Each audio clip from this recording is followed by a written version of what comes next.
Sizile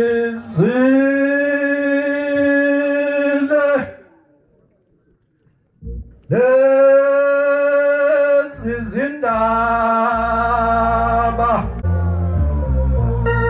bayosinda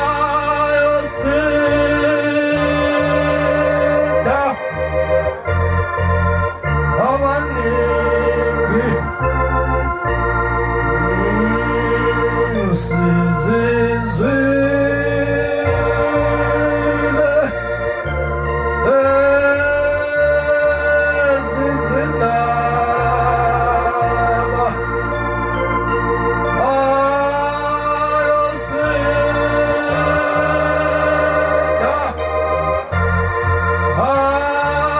abaningi. Nomvuzo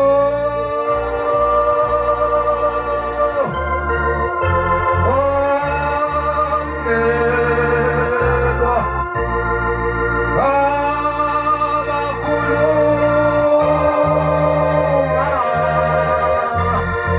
lezi zindaba. Nomvuzo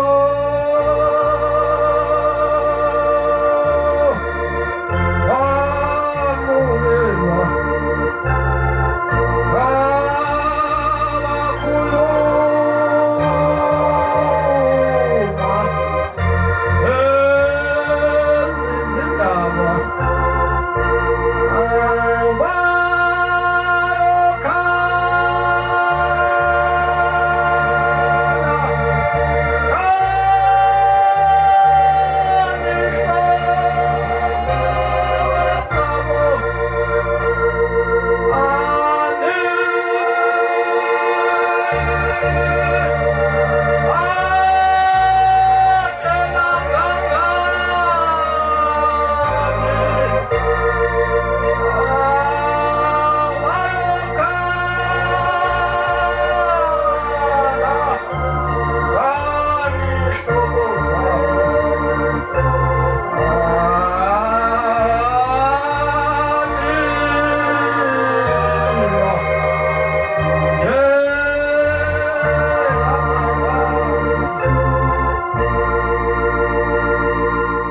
Nkosi yamakhosi, Nkosi yezulu nomhlaba, ngiyakhuleka Nkosi esihlalweni sobukhosi, emakhosini asendlunkulu, obaba bagcotshwa, indlunkulu yasezulwini, noma bethu abakhokhela egameni lonyazi, ngiyayikhetha Nkosi.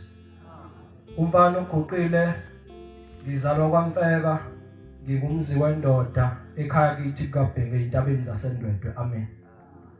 Seliphelele ikhenana, ayibonge Nkosi. Cela Nkosi ungiphe ukukhuluma kuba manqabu kodwa Nkosi ngicela Nkosi ungageji. Nyazi lwezulu sisenjabulweni ka13 years Nkosi yezulu nomhlaba. Siyatshatshamba Nkosi yamakhosi, injabulo imi ngenhla Nkosi yamakhosi. Ngicela Nkosi ukuqala ngibonge ngingakakhulumi kodwa ngicela uke ngiqale ngibonge kunenkonzo Nkosi esike saba nayo. Lapho Nkosi besihlupheka unyazi luthuka ngapha nangapha. Khona insizwa kaMthetho eyangazi Nkosi. Wena uyaziyo ngoba Nkosi ibibhala konke okubi kodwa namhlanje ithubi. Sibuka lokhu singabantwana Nkosi, nyazi lwezulu wasekuhlangana bathi hayi ake sihambe siye eThekwini siyomasha sitshela izwi ukuthi thina sicheme nonyazi ebuhleni. Ayibonge Nkosi. Abaningi basola bathi uShemba kalwelwa ngoba khona ukukhuluma njalo la ekhaya. Abaningi babasola bathi ingane ziphaphe kakhulu zilwela uShemba uyawazi ukuyiphela. Siyabonga ngoba babekhona obaba basiseka. Angimboni baba uShozi sasidonsa uyena lapha eThekwini. Zathi mayifika lapha kubhoda zasayithandaza ngoba sasingayini ukuyoshaya isiteleka, sasingashisi wona amathayi kodwa sasigqoka ingubo engcwele, sibhlungu enhlizweni, unyazi luhlukunyezwa phambi kwethu. Sasifika kubhoda babekhona abakhokheli, babekhona abefundisi. Angisho kuwena ngoba wawusola wawungekho. Wabulo sithathu zasayifika sayithandaza kubhoda, wasayihola ubaba uShozi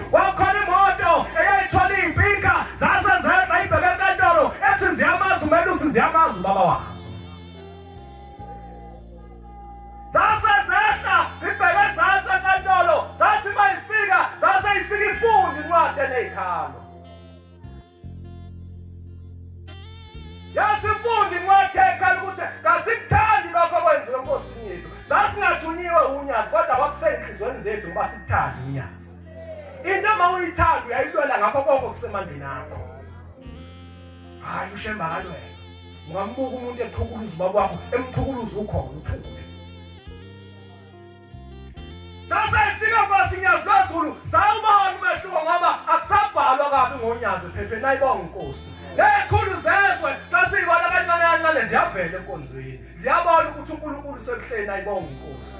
Nabasakamthetho inkosi yamakhosi bahlangana nabakhona bamasha bamashela wena enyazi lwazulu ngoba siyakuthanda baba. Noma sona phambi kobuso bakho Nkosi kodwa ungasideli ngomhla kuphela. Lo Shambema Nazaretha uNkulunkulu ayibonga inkosi. Lo Shamba uNkulunkulu Nazaretha wamncane amenziyangabaza unyazi. Lo Shamba phambi kwethu uNkulunkulu ayibonga inkosi. Lungabili unyazi. Ubaba mkhulu wakwasebenza kwelinye iplaza lomlungu. Lingakafiki izwe lamthumela indabeni zangakithi enhlangakazi. Siyawubonga Nkosi umusa wakho ezweni lakithi eNdwedwe. Okwathi noma usushintsha intaba Nkosi kodwa wathi ngeke ngiye kwelinye izwe ngizoba khona eNdwedwe indabeni zasozwa thina eKhenani. Mayesebenza ubaba omkhulu eplazini lomlungu uthi ngenye imini ubona umlungu wakhe uDangela uSokole. Esondele kuye hawu basi kwenze njani wabukela unosizi. Uthi lo mlungu hayi Shembe ngiyathatha ngiyahlanganisa Nkosi yamakhosi. Ngoba nginosizi kanginabo abantwana kangazi ukuthi makufika isikhathi sokufa lezi zinto enginazo ziyawusala nobani. Ngoba abantu abasha abazali bethu bathembile ukuthi mabe sithela ithina sizosala sibheka amakhaya. Uthi uShembeke hayi uyalibona leli ihhoko lakho leyinkukhu uthi ekuseni ubavuka uvula umnyango uthi inkukhu eyophuma kuqala kulo mnyango uthi wayithatha uyibamba uthule nayo ngize ngifike ekuseni. Mafika ubaba omkhulu ekuseni nempela umlungu wenze njalo ngoba usenethemba uthemba yonke into ngoba ayikho imizamanga ayizamanga engayitholi ingane. Bengakubi insizwa zezulu kube njengoba siphushana nje la ngemva kwami khona ophika ingane. Bengakubukela emva kwami khona ungayondla ingane yakhe. Ngoba noma ngaba unawo amandla kuhle uvume mfowethu ungayiphiki ingane usho udaye yami kodwa amandla kaninawo. Noma ngabe uhola u350 thatha u100 udle uthathe le enye uthi ayibona ingane usitholani. Wafika ubaba omkhulu ekuseni inhlobo ezinhle Nkosini umlungu uyibambile uthi basiphenduka ubheke eMpumalanga uyibamba ungayidedeli uthi uShembe uzwani base uthi ngiyayizwa Shembe iyakhula iya ngokuya iyakhula uthi ungayidedeli ibambe wayibamba wafika isikhathi yaphunyuka. Uthi ubaba omkhulu webasi uyazi ukuthi into oyibambile. Uthi umlungu hayi angazi Shembe bekuyinkukhu. Uthi ubaba omkhulu hayi basi bengasiyi inkukhu lena uthi kepha bekumoya ngcwele esafika nawo thina boShembe mhla sizosebenza kuleli plaza uthi lo moya kawamkelanga iwona moya hleze sibelethweni somkakho yikho ngabathola abantwana. Uthi thina boShembe masifika endaweni siyamukelwa uthi ngoba uwamkelanga lo moya ingakho abantwana ungabatholi uthi kada thina boShembe sesihawukela uzobathola abantwana. Sowawathola umntwana kuthola unsizwa kwakumazinye egoli abasebabananga bayayazi. Emzini wasephakameni sengehlela ngezantsi kwake kwakhona indoda kaMhlongo. Le ndoda kaMhlongo yayinesilonda esingapholi inikela njalo kodwa ingasizakali njalo ifika noma ingenayo imali ifika ihlala ethempelini ilindele izwi. Uthi ngelinye ilanga yayisiduka ukunikela ngoba yayisinikele kakhulu ungathuli lutho. Mhlasimbe ngoba kwakuyithina sazothi hayi uShembe uyangibrutika ngishaya ngosina awuphezulu. Wayesayithi umuka bilanga bizana uMhlongo bashumayeli ngoba kafikanga ngalolo suku. Mayefika uMhlongo uthi babilanga uMhlongo kwenze njani ongafika ukuzonikela namhlanje ususizakele yini. Uthi uMhlongo hayi baba ngithe ake ngiphumule ngoba sengicele kaningi kangitholi. Nabafika ngemva kwami Nkosi bayathola mina kangitholi lutho. Uthi babilanga uMhlongo thina boShembe kasimdeli umuntu. Hayi Nazaretha unyazi kamdeli umuntu. Emva komnyaka u13 sinqobile icala. Leli sifundisa ukuthi kuyabekezelwa izinto ezinhle ziyalindwa.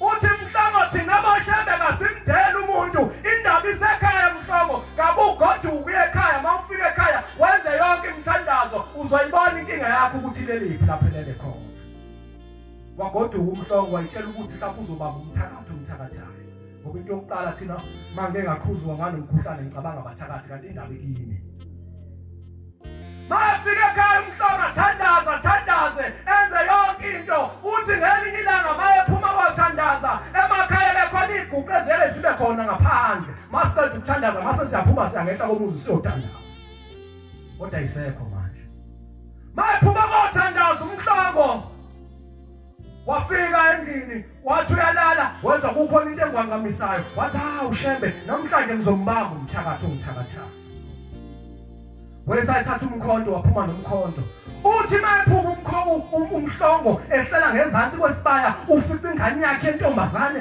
ibambene nomfana phakathi egcekeni